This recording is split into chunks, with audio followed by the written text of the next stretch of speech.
Moor ready to go here. Yes, we do. We do. Mindset Mike is in the house. What's up, guys? Mike, Hey, Mike. there we go. There he is. Awesome. Fantastic. Guys, we are going to shift gears here, and we're going to bring another expert on here. Do a little background bio for you guys. So Mike, if you guys saw the Facebook post in the group, has got quite a diverse background in terms of leadership, coaching, mindset training, but also just handling intense situations. He's spent 7 years in the FBI as a crisis negotiator. So that automatically just brings such a unique perspective to everything that he does. His background's in wrestling, but he consults and coaches to athletes, professionals, coaches in all arrays from the professional world and corporate world to anywhere from youth up to Olympic athletes. He works with over 3,500 different individuals to help them improve their mindset, and has been a featured speaker at over 100 different coaches clinics, schools, clubs, and universities. So amongst all of that, working with some of the top UFC fighters, Mike brings a ton of energy, a ton of passion, and tonight is going to be sharing some of that energy with us here this evening. So Mike, you can hear us all right? Yeah, I can hear you guys great. Can you hear me? We got you, man. Welcome to the show, and feel free to take it away. Thank you. Yeah, I thank you again for the opportunity. I think this is something, as we go through these like really crazy times, I think we have to educate and share as much information with one another as possible as to how we've either personally navigated difficulties, the strategies that we have either as, a professional in the field or as, a coach, as a business leader. We all, whether we're in the mindset space or the leadership development space or not, we've all been in positions of leadership. We've all been in positions where things are difficult. We were able to come out of it. What did we learn from it? Ultimately, I remember going through my interview at the FBI, and it's essentially based on the STAR method: situation, task, action, result. Right? Like they don't care necessarily about how you talk about yourself. They want to know what was the situation, what's the task that you had, what's the actions that you took, and then what was the result from your actions, right? So I think as a country, we're navigating through such a difficult time, the more that we share how we've navigated our own issues, whether it's coach to athlete, our own personal experience, how we've helped somebody else, I just think that's so valuable at this time. Our company, so Winning Mindset is the parent company. Wrestling Mindset was the first thing that took off for us, right? We had a lot of success in wrestling, merged into now over 21 different sports-specific programs. But I say that all to say is that the experiences that we've learned as athletes, the experiences we've learned as coaches, now as mindset coaches, these are things that I think we can educate people of all aspects of life. Again, whether it be in the business realm, whether it be in the sports realm, whether it be parents, the most important part of the next 12 months is going to be, where do we put our focus and energy? Are we focused on things that we can't control? Are we focused on how frustrating things are? Or are we focused on making the most out of opportunities? So the moral of the story is, we're talking with a lot of superintendents and ADs about our academic mindset program. And more than ever, the most important subject that we can teach the youth coming up right now is mindset. How do we help these kids navigate through something that's going to shape the rest of their life? Not just as athletes, but as students, not just as student athletes, but as young men and women. Now, flip that script. All of those teachers, all of those coaches, all of those administrations, even outside the school, all the businesses, what's going to help us navigate through this situation effectively? It's probably less what we learn in college and less what we learn in our degrees and more what we're going to do here and here. So anyways, I'll preface what I'm going to say with that we're going through interesting times, and I love being a part of groups like this where we can share our experiences, because it's not always a cookie cutter explanation on how to deal with a problem. Maybe you listen to Seb's talk and take this, apply what I've got to say to that. You combine something that Eli or Pudge said, you kind of mix it up, and I call it Frankensteining concepts. Frankenstein was pieces put together to make a whole human. right? So Frankenstein concepts I read this in a book, I heard this in a podcast, Seb said this, Pudge and Eli said that. You make it all together to fit what works for you. What works for one athlete doesn't work for another. What works for one coach doesn't work for another. So I hope, again, everybody takes this as an opportunity to share, to learn, and to grow, because how we make it out of this situation is going to be determined a lot from here. So I know the topic that you wanted me to talk about is, our concept of predator mindset. Eli and Pudge, before I kind of go into what that is there anything else that you wanted me to speak on before I did? No, but I'd like to say, Michael, we had an opportunity to catch up a couple weeks ago. I think you guys are in for a treat because I was on stage with your company at the National Baseball Coaches Conference. This is where I heard Predator Prey and actually did a testimonial for you guys. I was so impressed. So, man, do your thing. This is awesome. Thank you. I appreciate that. I think I do have one. Perfect. All right. So anytime I talk about predator prey mindset, before I say anything else, I hold up this card, right? Everybody remembers this moment in the Olympics, right? They remember Michael Phelps and they remember the guy that was staring at Michael Phelps, the one picture that went viral, okay? Everyone knows that that's Michael Phelps, but nobody knows who the other guy is, maybe with a few exceptions of sport fans, right? So let me hold this up again. You see one guy focused on the finish, one guy focused on swimming hard, and the other guy focused on somebody else. Well, what most people don't know is that, I don't remember if he was Brazilian or South African. I think he was South African. Wherever he was from, I don't even remember. He took fourth, okay? He beat Michael Phelps in the World Championships, but nobody remembers that. Everybody remembers him as the guy that got caught staring at Michael Phelps as he lost. He only lost by a couple tenths of a second. Had he been more focused on the right things, he may have won that race. He may have stood in front of Michael Phelps and making history, but he wasn't, right? So in the times that we're in right now, if we don't stay vigilant, focused on the right things, right? Our effort is connected to our attitude. Our attitude is connected to our focus. Right? What we're focused on dictates my attitude. What my attitude is, where my attitude is dictates my effort. Where my effort determines ultimately what my result is. Okay? So during this whole COVID process, I think there's three types of people. There's the people that are the people that are making the most of this situation. They're finding new ways to generate income. They're creating new business. They're being innovative. They're like, well, here are some problems. How do I create a business to solve it?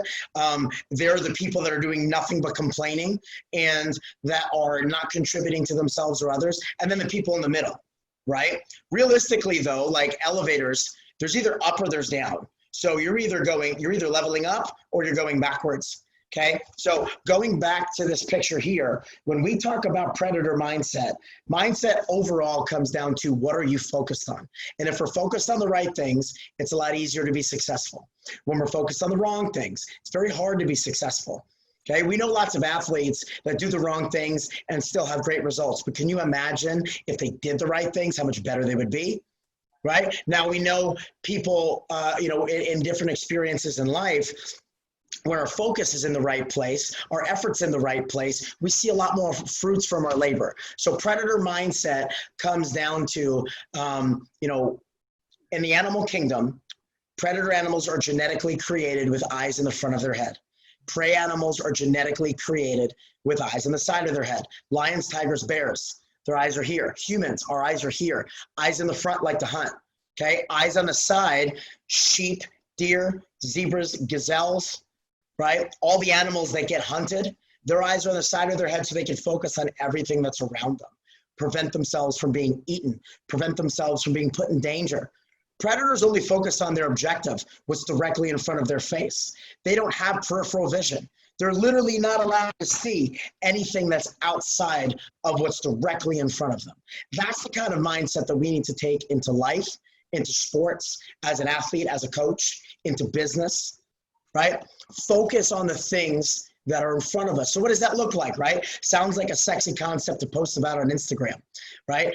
It's ultimately, when we stay in our lane, when we focus on the right things, we're focused on the process. We talk about the process a lot, but people don't know what it looks like. They don't know what are the right things to focus on, what are the wrong things to focus on. So let me outline some of those things for us today, right? Eyes in the front like to hunt, eyes on the side like to hide.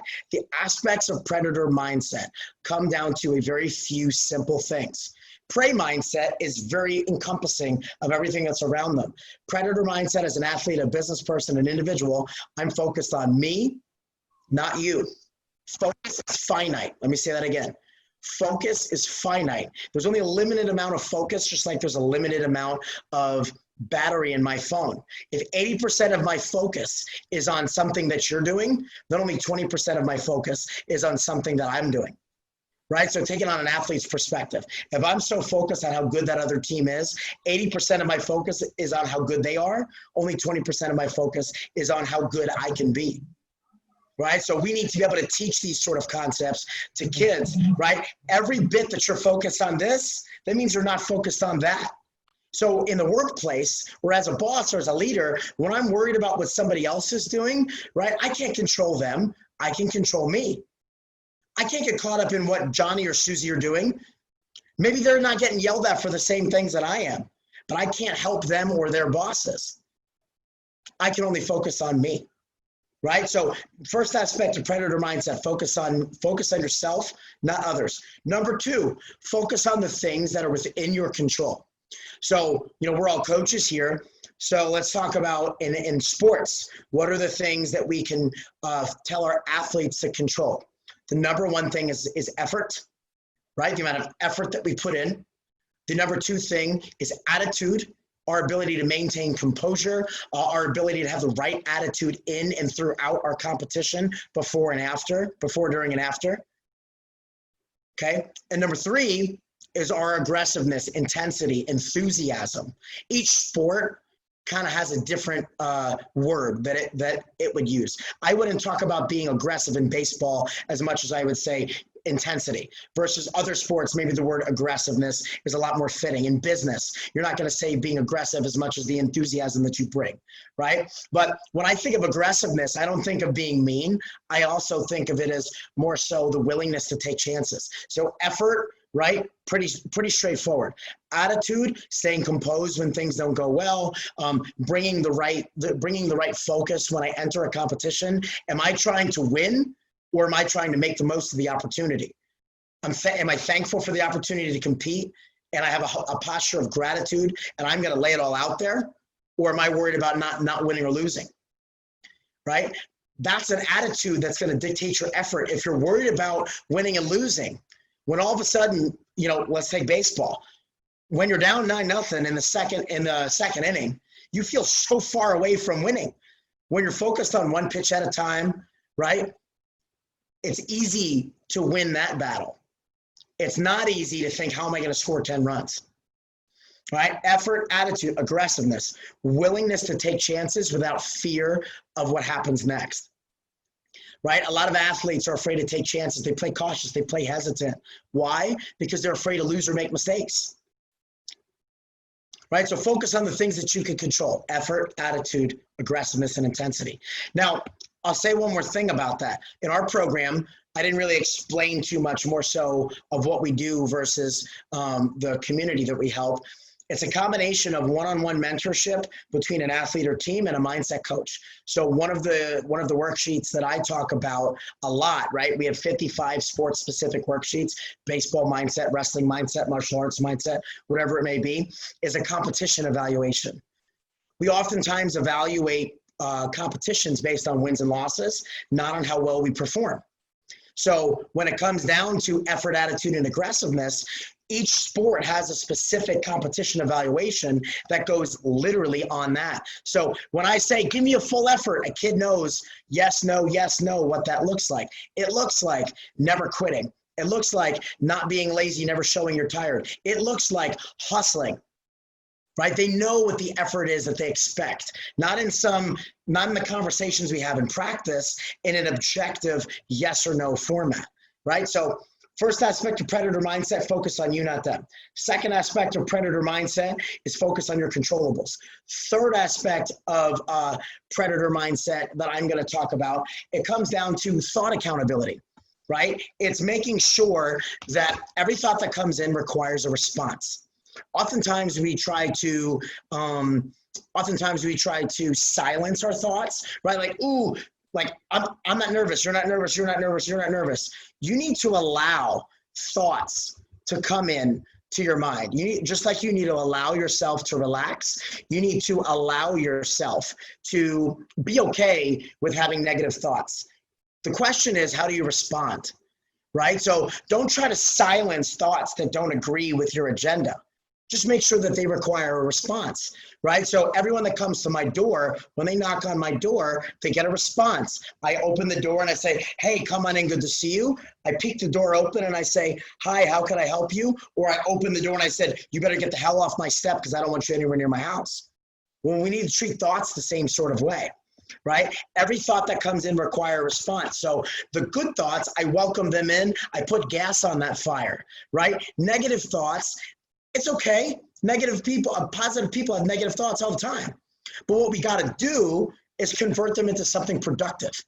So sometimes, people think positive, negative, predator, prey thinking. I like productive, unproductive. Is this thought getting me closer or farther from my goal?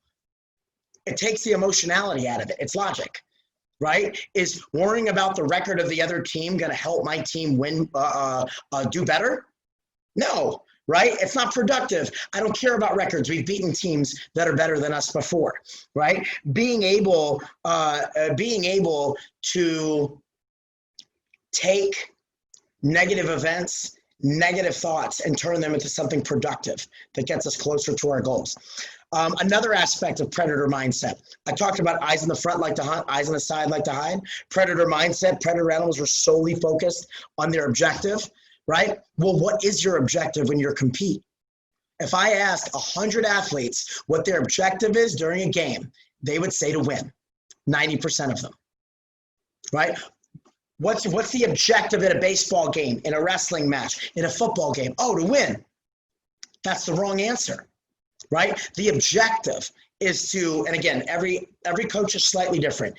The number one thing is make the most out of your opportunity to compete. Gratitude is the number one mental edge of all high-level athletes. I could talk about that later or another time. So the first objective when we compete, make the most of your opportunity. You get to compete. You don't have to compete. You get to compete. Sports have been ripped away from us and continue to be ripped away from us. So we know more than ever what being thankful for the opportunity to compete really means, right? So make the most out of your opportunity to compete. And then, I know in the sport of wrestling and maybe some other sports feel the same way. I want to be the athlete or the team that my opponent never wants to play again. Win or lose, I don't want them to ever want to play me ever again. Not because it was dirty, but because I never gave up. I never stopped moving forward. I never quit. Constant effort, had the right attitude. I should be able to watch a game or match and have no idea whether your team or athlete is up by 9 or down by 9. One of the biggest mistakes that we make, I'll take a sidetrack for a second.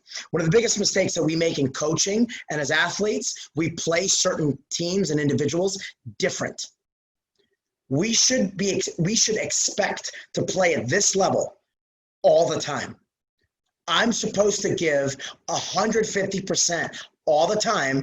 Another team just has to earn the right to beat me. Why do you play down or up to competition? Why is it that the best teams in football have 1 or 2 losses to the worst teams?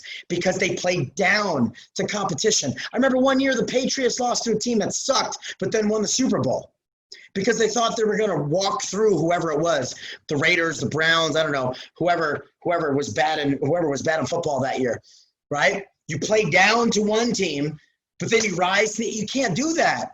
You have to play and impose your will 100% of the times that you go out there. My objective isn't to win. It's to make the most out of my opportunity to showcase my skills.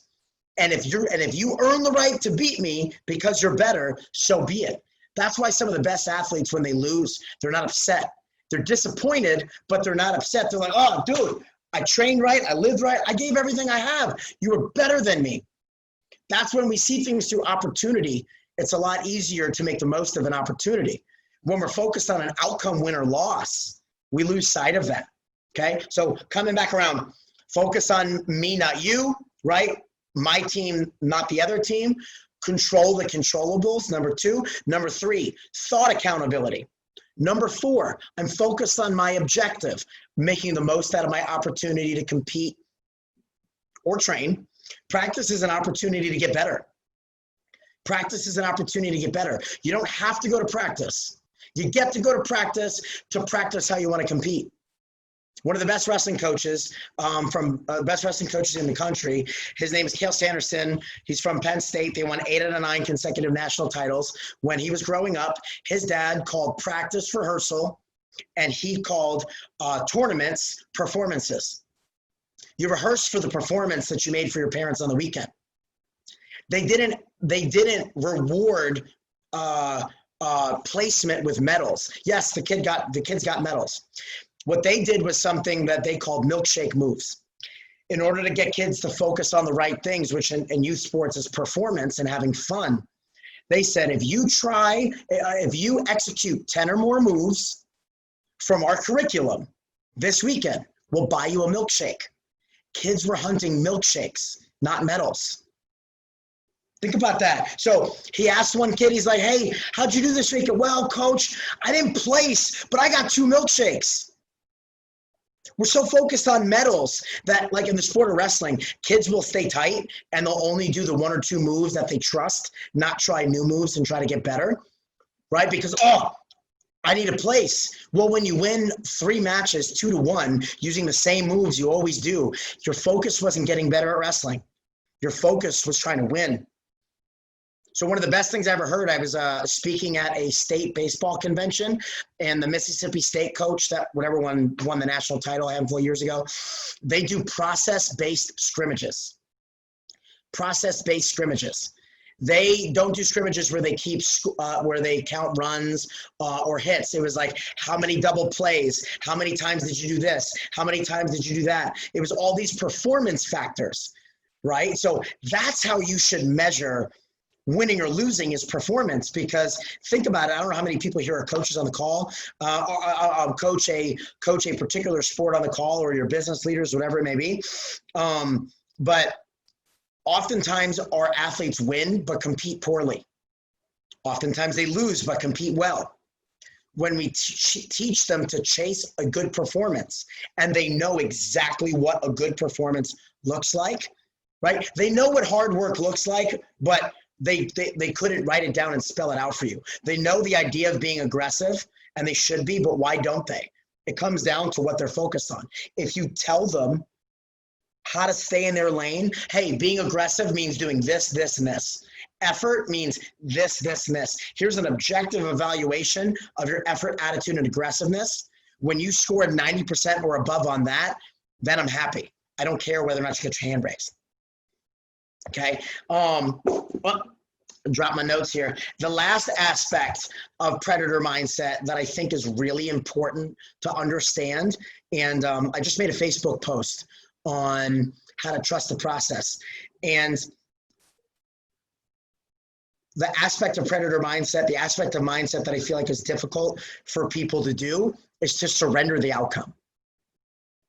I could say surrender the outcome all day. It sounds so cool, right? It's I posted a picture of a excerpt from Chop Wood, Carry Water and the Serenity Prayer, right? A biblical, faith-based version and a logical, rationale-based version of how to trust the process. Well, if you want to trust the process, you need to surrender the outcome. The problem is, just like cognitive behavioral therapy is based off of this idea as well, the way that you think influences the way that you feel. The way that you feel influences the way that you act. The way that you act influences the outcomes that you have, right? So if you think that winning and not losing is the objective, you feel like you can't make mistakes and you compete very tight and you're nervous to have those things happen. So you perform below your potential, or you're good until something doesn't make you feel like you're getting closer to winning. or you feel worse when you get closer to losing, right? So the way to surrender an outcome, we could have a whole nother podcast on that. But the way you surrender an outcome is teach athletes focus on 15 seconds at a time, or maybe in some sports, 1 minute, 5 minutes at a time. Win the next 15 seconds. Win the next 5 minutes. Win the next possession. Something that helps me explain this to athletes is I reference when the Atlanta Falcons blew the biggest, had the biggest lead chain. What's the word I'm looking for? When the New England Patriots had the biggest comeback in Super Bowl history. They were down by like 3-ish touchdowns. And when they came back and ultimately won against the Falcons in the Super Bowl, every single Patriot said the same thing. How'd you guys pull this off? Biggest comeback in Super Bowl history. Man, all we were worried about was moving the chains. If we moved the chains and kept moving the chains, we'd win the game. We knew that if we can keep moving the chains, we've got the team to come back. But when you're down 25 points, that feels like forever, right? But if your focus is moving the chains, just keep moving the chains, keep moving the chains. I don't care how much time is left. Keep moving the chains, keep moving the chains, keep moving the chains. So ultimately, predator mindset comes down to teaching kids how to stay in their lane. If I stay in my lane, it's hard to get into an accident. When I'm laser focused on the right things, it's hard to crash. So predator mindset's a lot like texting and driving, okay? Well, actually, let me back up one more second. So when we're focused on 15 seconds at a time, I'm not worried about what just happened. I'm not worried about what might happen. I don't care what happened last game. I don't care what's going to happen in the next round of our playoffs or the next quarter. I'm focused on crushing the next 15 seconds and then the next 15 seconds. Okay, I surrendered the outcome of the game so that I can focus on what I can control, which is my effort, my attitude, my aggressiveness in the next 15 seconds. It's hard to convince kids just by motivating them and saying like, hey, just play hard. Don't worry about this. Don't worry. That's not how they think or feel. You got to tell them where to put their focus. So if their focus is on a specific things, 15 seconds or 1 or 2 minutes at a time, it's a lot easier to accomplish. When I work with guys that are in the UFC, one of my guys, he went from unranked to top 10 to he just TKO'd the number 3 guy in the world. So his next fight will be for a title or for the number 1 contender spot. His name's Alex Perez. He's a little guy out of Timoyama in California. And fighters, like a lot is on the line. Between, you show up, you get 50K, you win, you get another 50K, you perform well, you get another 50K. I try to teach my guys how to cash 3 checks. I don't want 2 checks. I don't want you to win unimpressively. I want you to cash 3 checks. Well, unfortunately, a lot of guys, when they're trying to cash 3 checks, show up, win, bonus, they try too hard, they get reckless. When you're focused on winning 15 seconds at a time, you're not worried about winning the fight. You're not worried about winning the round. You don't care what happened the last round. I just got to win 15 seconds at a time. I got to give my full effort 15 seconds at a time. It makes it digestible for athletes to handle these sort of things, right? So I was relating to predator mindset like texting and driving. Remember when we were 15 and we grabbed the wheel and we were so nervous to crash that like we were so laser focused on everything in front of us, right? But I remember my face was in my mom's Buick like this.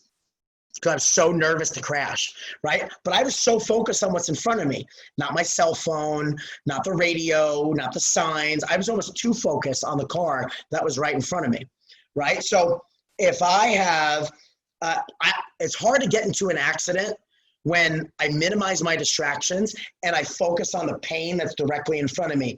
The car is to my left, the car is to my right, the car is that's in front of me. Think of the, new cars now, they have lane assist. If you start to swerve, bzz, bzz, it beeps when you start getting too close to another car and your car will automatically slow down. That's what mindset training does to kids and professional athletes and coaches. When you know what your lane is and you stay in your lane and you're focused on the right things in your lane, how the heck are you going to crash? It's almost hard to fail. Right? Now, yes, unexpectedly, I get my knee blown out. Just like unexpectedly, that 18-wheeler blew the red light. Crap happens. But again, when you know how to focus on the right things, you don't spend a lot of time caught up on the wrong ones. So when adversity does come, I call it being anti-fragile. Don't be tough and grit your way inefficiently through it. Be anti-fragile. Something bad happens and you inhale that energy. Something bad happens and it makes you stronger. Similar to Batman and Superman. Batman versus Superman, the villain in that movie, his name was Doomsday. He was that big rock-looking dude. Every bullet, every bomb that hit that villain made him get bigger. Adversity should build strength. But usually adversity knocks us down, and then we complain, knocks us down. We feel sorry for ourselves, knocks us down. Versus when you're focused on the right things and something goes wrong, all right, what's next? What's next? Okay, you just scored 5 runs. What's next? Okay? You focus on having a what's next mentality. So when you teach kids, athletes, professional, youth, through Olympic level, money-making careers, how to focus on the right things, it's almost hard to do the wrong ones. That's predator mindset. So apply that to business. Apply that to your marriage. Apply that to the way you raise your kids. I remember my daughter did something so stupid the other day, right? And I was about to yell at her. She's 8. I was about to yell at her, and I was like, wait a second. Like, yes, I'm frustrated. She didn't do what I told her to do, but what would I have done when I was 8? Probably something dumber than that. Why am I going to get mad at you and yell at you over this versus shift my focus and yours to how do we do this better? Instead of yelling at a kid, we're going to sprint until you do this right. We're going to sprint until you give me more effort. Hey, are you making the most out of your opportunity to get better today in practice? Because being lazy isn't going to help you perform better on the weekend. You get to be at practice today. You don't have to be here. I don't have to be here. If I knew you weren't going to give me a good effort, I wouldn't have given you my time. Do you want to make the most of our opportunity to work together? Or would it be better suited you just go home? Most kids will respond better to that in 2020 than they will. You're going to sprint until you get it better. You suck. What's the matter with you? All the ways we got coached as kids, like the whole throw people in the back of the pool and figure out how to swim and toughness solves everything, don't work anymore, right?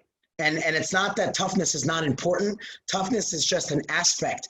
Durability, teaching kids to be durable and resilient is important. Teaching kids how to be grateful for their opportunities and make the most of the good coaches and the practice partners and the chances to compete. That's what makes elite athletes. So I'll say one more thing before I turn it over to you guys to redirect whatever you want to say next. Is I told you about Penn State. They won 8 out of 9 national titles. Yes, they get good recruits, right? Yes, they've got good coaches, but so does everybody else in the top 10.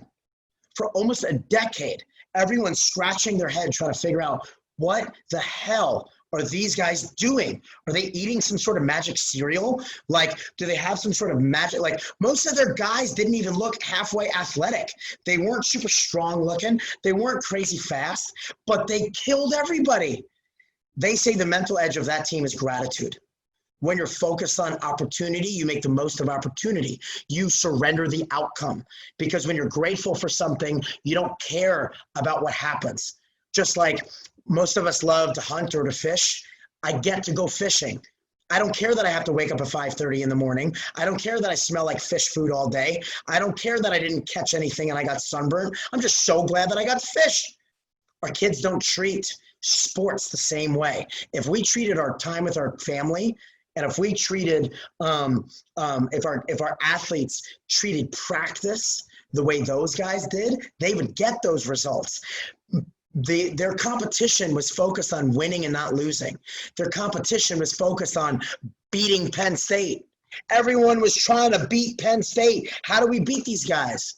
You beat those guys by not making it about wrestling. I remember talking to one of their coaches. I'm like, everyone's trying to beat you at wrestling. It's not about wrestling. You're just focused on something different. Little secret from them, they pretty much exclusively recruit faith-based athletes, because when God is first, wrestling's not. So you give it up to a higher power. Their focus is on glorifying God to showcase the gifts that they have. Now, you don't have to be religious to be successful, but similar to like when someone goes to AA, one of the first things they ask you is, what's the higher power that you're going to serve? Is it your kids and your family? Is it the athletes that you coach? Is it a person? Is it love? What is it? Is it religion? When it's bigger than you, it's easier for you to suffer, right? When you know your why, you'll suffer through anyhow. But those kids were competing for different reasons. So when they would lose, it wouldn't crush them. They weren't afraid to make mistakes. Everyone said, why is Penn State having so much fun? They are so excited to compete. They look forward to practice all day because they get to do something they love with their friends. They're hitting each other in the nuts before their national title. Versus everybody else is walking around like this, all tough. When you focus on fun, when you focus on the reasons you love wrestling, and when it's for and the reason you love your sport, and it's for a higher power, you'll dig a little deeper, you'll live a little better. You will surrender the outcome because you know you can't control it, and you're just so excited to be there. Just like I'm so excited to fish. I didn't catch anything all day, but man, I'm so glad that I got to fish with my dad on a weekend that normally I'd have to work. Oh, so grateful. But practice is something we have to do. Drilling is something that's annoying. Why can't we just go live? Competition is I have to win. Shift your focus, you'll shift your results. That's predator mindset in a nutshell. Wow, man, that is awesome. We've got a few questions. I know. Me too, man. Me too. We've got quite a few questions I wanted to get in before we wrap here in the next 5 or 10 minutes here. One of them is coming in from Bill from Facebook, and he's asking, so, how do you motivate an athlete to avoid negative behavior? He says, I get promoting the milkshake moves, but what if an athlete continues to act the opposite? That's a great question. So I recommend everybody here, you listen to the podcast I did with Cale's brother, Kyler. So Cale Sanderson, the head coach of Penn State, his brother is Kyler, Cyler Sanderson. If you go to the podcast app that's on your phone, Wrestling Mindset, Kyler Sanderson, we talk for an hour and a half on gratitude. And I asked him the same question. So how do you teach gratitude? So it's basically, Wrestling Mindset podcast, there we go. How do you teach gratitude to an ungrateful population while balancing discipline? And he was like, well, that's hard, but you need to show gratitude first. Their response to everything is build gratitude. I didn't get that in the beginning, but the more time that I spent around him, his dad, his family, those athletes, guys that graduated, right? When kids are doing negative behavior, like if I had an example of the negative behavior, I would answer that question better, but I'll give you an example of like negative behavior I've had. Kid being lazy during drilling, kid talking while I'm talking. When they go to live wrestle, like when they scrimmage each other, not wrestling with full effort. So instead of coming at them aggressively, they said the best way to build gratitude is to show gratitude first, right? So every day at practice, reward people. Thank you for working hard. Right? Thank you for working hard. Everybody shake hands with somebody that made you better today. And I'll shake hands with every kid. This is based on Kyler's feedback. I'll shake hands with every kid. Thank you for working hard. Thank you for working hard. Other kids, thank you. Thank you for being here. Right? They know that it's almost like an underhanded diss, right? Like, I'm glad you're here, but like you didn't work hard. Okay. Point is, when in those moments I pull kids aside, and this was a dramatic difference in my room. 3 years ago, the wrestling club that I run, we had way more talented kids, I would say, but far less gratitude and a slightly different culture. Really, I'm a high school club coach. I inherit a lot of these kids. So I inherit whatever culture that they bring. Those kids I got when they were in, 10th, 11th grade. A lot of the kids I have now, I got when they were in 8th, 9th, and 10th. So I was able to build this culture into them. The kids now, I go to them, I'm like, man, if that effort was in the state finals, like, would you have been happy with your effort? Like, regardless of how you won, like, would you have been proud of what you did? No? Well, like, this is an opportunity to practice for that. Why would you not give the effort today that you would expect in competition? If we practice how we compete, why would you not give the same effort? I redirect them to asking, did you make the most of your opportunity to get better? Right? And they talk about a lot in the podcast. We talk about a lot in the podcast. Every time that you go live, it's training. If I go to a tournament, it's training for my next tournament. That practice is training for my next tournament. Training. Did you make the most of your opportunity? I don't have to be here, and neither do you. But if you're going to come, I really don't ask much of you. Pay attention, work really hard, and that'll translate to competition. So turn it back around to, are you being grateful for the time I'm giving you, and are you making the most out of your opportunity to get better? Some kids you're not going to be able to get through. Bad parenting, just too stubborn. But I'd say 8.5, 9 out of 10 kids, unless they're a little jerk, and they go out of their way to be a jerk, and there's probably a reason, like problems at home, while they're being a real big jerk, they're going to respond to that. I'll say too, and then we can go to the next question. They don't care what you know till they know that you care. Dabo Swinney talks about how the key to successful teams is not discipline, it's love. When they know that you love them. Oh man, you know I love you guys. This just comes from a place of love. Not that. When they genuinely think you value them as people first and not as athletes. Hey man, how you doing? How's school going? Like on a regular basis, you check in, you show that you care. You're invested in what they're doing in their life outside of the sport. When they know you love them, then they don't take discipline negatively. Right? So that when they mess up, it's like we see Dabo's guys or some professional athletes, grown kids and men getting chewed out. And they're like, yes, sir. I'm so sorry. Yeah. When kids feel like you're criticizing them or putting them down, that means it doesn't come from a place of love. I could go 6 foot in one of my kids' asses, but they know I love them. I care about you. You know, and I've proven time and time again, you're so much more to me than an athlete. Wrestling is a vehicle for life, and that's why I'm here, to be that coach. So if you lead with love, they never take discipline as anything other than constructive criticism. Again, unless they're a jerk, and there's reasons they're a jerk. Yeah, absolutely. So going to a question here, because a lot of the concepts you're talking about are kind of soft skills that are cultivated as a habit over time. So when you think about the concept on your thought accountability, when you're training a UFC fighter, for example, like you are, and they're in a really intense moment, there's fight or flight adrenaline. How are you coaching someone to handle their thought accountability in really high pressure moments? So I'm so glad you said that. Everything is important, but nothing is special. Every moment is important. Every fight's the most important fight of their life. Every round is the most important round, right? When you get used to practicing that on a daily habit, like I'm bringing the same energy that I will for this practice as I will for my UFC fight, no less, no more.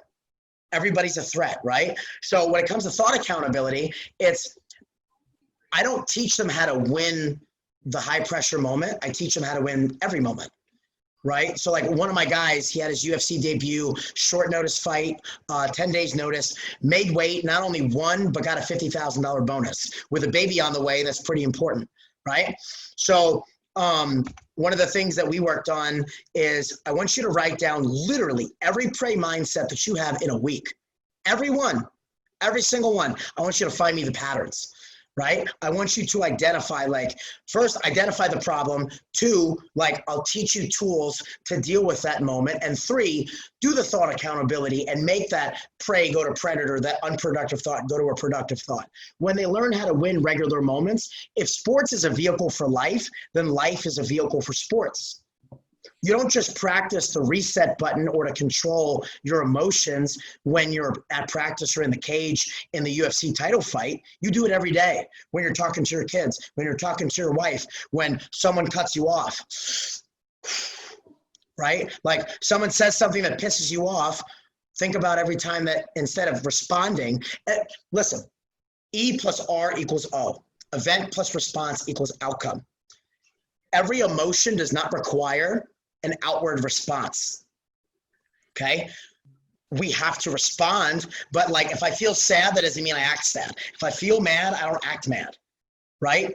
I filter what and how I want to respond. Nothing is in control of me but me, right? So when you can learn that you're in control of those things, event plus response equals outcome. I can't control what happened, but I'm in 100% control of how I respond. So the tool that I give them, we essentially call it a reset button. It's a physical gesture added with a productive redirect, right? So ref makes a bad call. Guy does something dirty to you, right? I need a physical gesture, like a deep breath to pause time. Then I need to redirect my thought, right? Guy gives me a low blow. So I'm doing good. Guy gives me a low blow. Ref didn't see it. Instead of reacting, okay,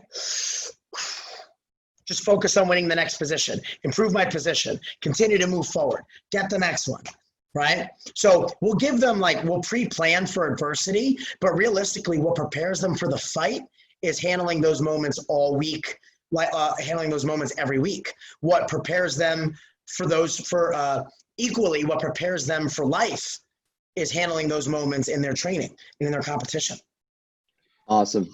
Well, we are running up against time here. I know we're already running a little over for this evening, and I just want to say I think that's a great place to wrap, because just that connection between how you kind of carry yourself in the sports side is going to carry over to all aspects of life. But if people want to connect more with you, I know there were a couple more questions.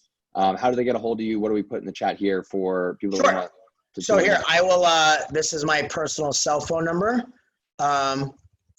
And, not cell. And my Instagram, which is my Instagram and Facebook. So this is Mike Moore. That's my Facebook. And then Instagram is Mindset Mike. Mindset _ Mike. And it's Instagram. All right. And then you can look up at Winning Mindset, zwinningmindset.com. You can look at wrestlingmindset.com or our new corporate team that we built, Winning Mindset Solutions. So you can find more information on any of those. What I always tell people, just text me. It's that simple. Text me, DM me, talk to me. Reach out to me. Don't send an email to the website that gets filtered through our people and comes back to me. That's my personal cell, my personal Facebook. Just text me. It's the best way to get a hold of me. So awesome. whoever asked those questions, can you please text me those questions? I'm going to be pissed if I see those questions and you guys didn't text me those questions. Okay? Text me those questions. My cell phone's right here. Wait, Mike and Seb, Awesome. guys, thanks so much for being with us tonight. Both of you guys rocked it, man. It was awesome. And again, 2 weeks we'll be back on again as we head toward the end of August, and we'll have another great show for you guys. And again, we had a bunch of people on Facebook Live, and people can go back and rewatch it again. But again, thank you guys both so much for being with us. For sure. Fantastic. Thank you guys. All right. Awesome. Thank you guys both. have a great Have a great night. night, everybody. All right. See ya.